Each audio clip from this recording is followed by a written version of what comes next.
Welcome to the EY NextWave Private Equity Podcast, where we explore what's happening now, next, and beyond in the world of PE.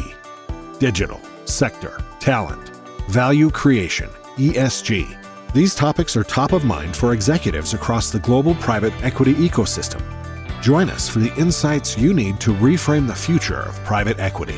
Now, here's your host, Weena Brown from EY. I'm really pleased to welcome back to the show Andres Saenz, EY's global private equity leader. Andres, thanks for joining me today. Thanks for having me. So now, Andres, I know this is going to sound a little bit bizarre, but in honor of our first anniversary, I thought it was about time that we explain to our listeners what exactly NextWave Private Equity means. NextWave Private Equity, NextWave broadly, is EY's point of view on where an industry is headed, in this case, private equity. And not just like where's it headed next year or next couple of years, but really 3, 5, 10 years out. With the goal of understanding if that's where the industry is headed, what needs to happen now to enable success in 5 years. And I think for PE, you have mega trends like demographics and technology and globalization, et cetera. But PE specifically, it's an industry that's growing up. It's still young, but it's had great success, great growth. It's gotten more sophisticated. And we think it's really at an inflection point where it has matured and entering a level where a lot of the things that were the challenges of the last 5 to 10 years are different than what they're going to experience on a go-forward basis. And this is in the context, by the way, of pretty significant growth that they're still going to expect going forward. Preqin has a 15% CAGR over the next 5 years in terms of AUM. So a really interesting point in the industry's maturation. Why do we think that this is so important then to highlight as NextWave? Because it forces the industry's hand in terms of having to change and adapt. Within this context, individual private equity firms have to decide, how are we going to compete? How are we going to win? Are we going to be broad versus specialized? Specialized based on what? Like, what's your strategy? And I think there are a few areas that have been in the top of the house conversation, but just haven't been that important. And I think now they're going to become absolutely critical to success. Things like, what is your purpose and how transparent are you about that purpose? Digital transformation, the importance of an innovative and diverse workforce. I mean, I think those have been sort of part of the conversation, but I think as the industry matures, they take on an outsized importance in the industry having to figure it out. I know many of our listeners have been wondering about our namesake, so this has been great to help clear it up and really set the scene. Now, Andres, when you were on the show about, I think it was 6 months ago, you spoke about the trends that were accelerating in private equity. Now, would you mind just quickly revisiting these and perhaps sharing really briefly where you think these trends are currently standing? The first one is ESG and purpose broadly. With COVID-19, I think there's an increased recognition of the role of companies in the well-being of society.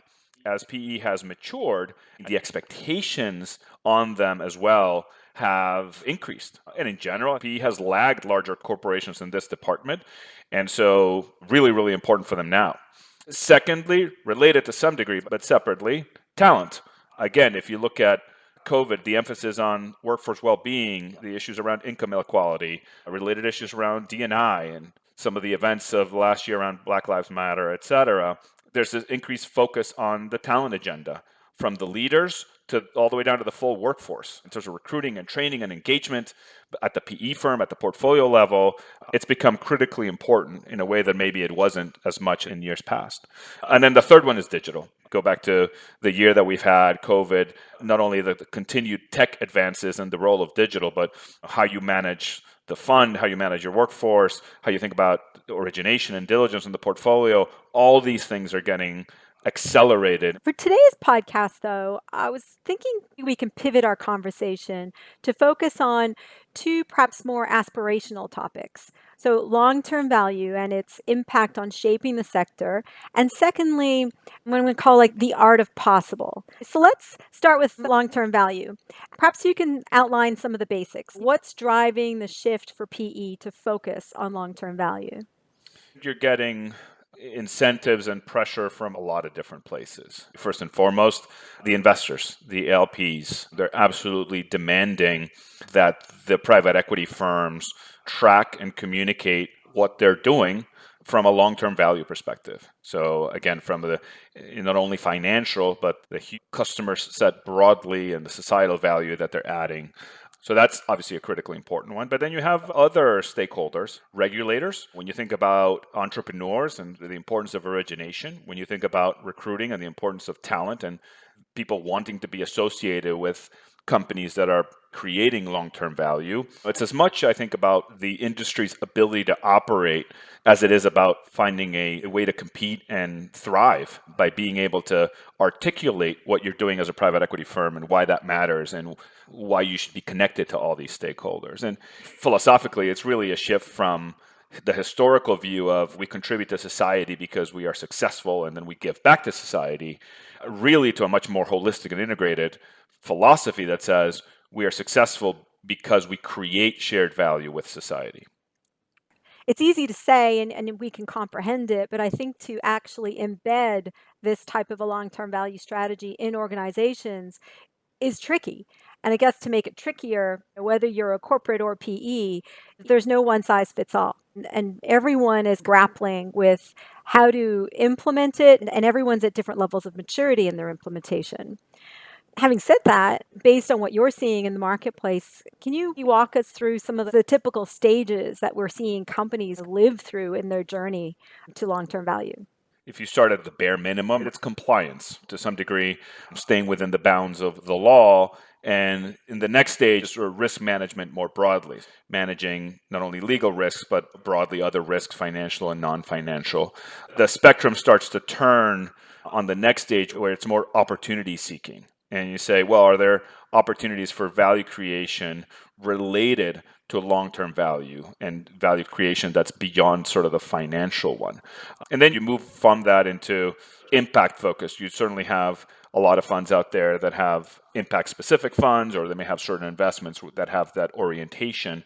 But you're really now thinking of a world where there are superior returns based on an impact focus beyond just specific opportunities here and there. And I think ultimately the holy grail is long-term value, creating shared value. You measure meaningful ways of creating value across financial and non-financial metrics as part of your core strategy, really. Attaining this long-term value point is kind of utopia, right? Because then you're creating not only financial value, but you're also creating an intangible value where you're giving back to society. That's right. Where would you say most PE firms are right now? They're to some degree along the spectrum. I think a few of them are still sort of compliance mode. I think there's more of them that have being able to institute a risk management approach and set of protocols that are driven by LTV and ESG. I do think some of them are moving into opportunity seeking and trying to figure out ways of using purpose, transparency, ESG in a way of sourcing better deals, creating value within the deal timeframe, et cetera. Many do have impact funds. It's certainly not widespread, but certainly the bigger funds do.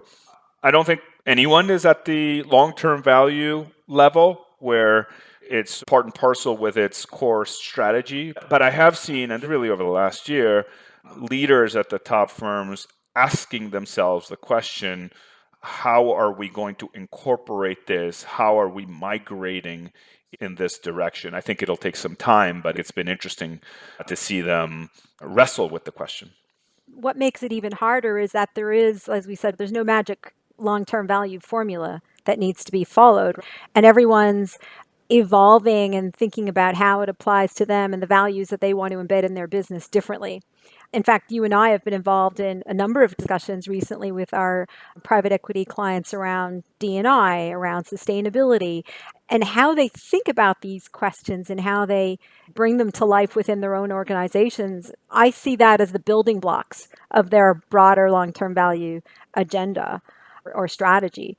Have you got other examples that you can share with us around how you're seeing the long-term value strategy evolve within the PE complexes? It's been interesting how to translate these broader existential questions and mission-driven questions to specific initiatives. And so we've seen people, for example, in Europe, very focused on climate change regulations and what that means for their portfolio, what that means for even how they do diligence on a company and how they think about that, and institutionalizing a consistent approach not just to minimize risk, but to really to find opportunities. On the D&I side, we're seeing a whole host of different initiatives around recruiting and training of the employee base, and even thinking beyond just their specific footprint into their supply chains and the D&I element of that and how you monitor and report that, all the way up to the portfolio company boards and the influence that the private equity firm can have on that, and sort of putting specific initiatives in place across some of these things that make it more tangible, but that absolutely start to move the private equity firms in this direction of having a more aligned set of goals and being able to measure those, and then ideally being able to communicate those to a broader stakeholder set. And how high do you think the stakes are for those PE firms who don't start buying into and building their long-term value strategy? Do you think they'll pay a price?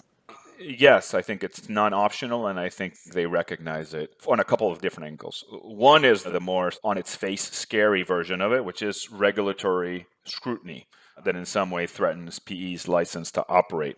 When we talk about the industry maturing, these firms are very large, they have a very large footprint, and regulators are going to care that these firms have the right set of incentives. Some of those are going to be financial, and some of those are going to be non-financial. So just with the industry's ability to continue to operate, that becomes very important. The other one is around the basis of competition going forward. Having a proper LTV strategy is going to be absolutely critical to how private equity firms compete across many dimensions. One, competition for capital. As we've talked about, LPs, which are the private equity's customers, are demanding a commitment to ESG and LTV and will allocate capital accordingly. Two, competition for deals. I think more and more so entrepreneurs want to be associated with firms that have not only capital and know-how, but have aligned values. That may be the difference between being able to sign up a deal and losing it to some other private equity firm. Thirdly, and importantly, competition for talent. You see this across the talent pool, but I think it's probably particularly pronounced with millennials and their desire to work at a place that is aligned with their core values. And so it's just simply not optional to not have an LTV strategy and just keep on their merry way, business as usual, because I think these issues are becoming critically important to all the stakeholders. I completely agree. And how the executives and how PE complexes deal with these issues and address them and build their long-term value strategy is really going to shape the future of private equity. And in fact, will ultimately dictate what they stand for as an organization in the long term. And to your point, will be dictating how successful they're going to be. If you found our perspective on long-term value insightful, check out part 2 of our NextWave Private Equity Chat with Andres, where we talk about the art of possible and describe 3 future scenarios we think are not only possible, but plausible for PE. See you there.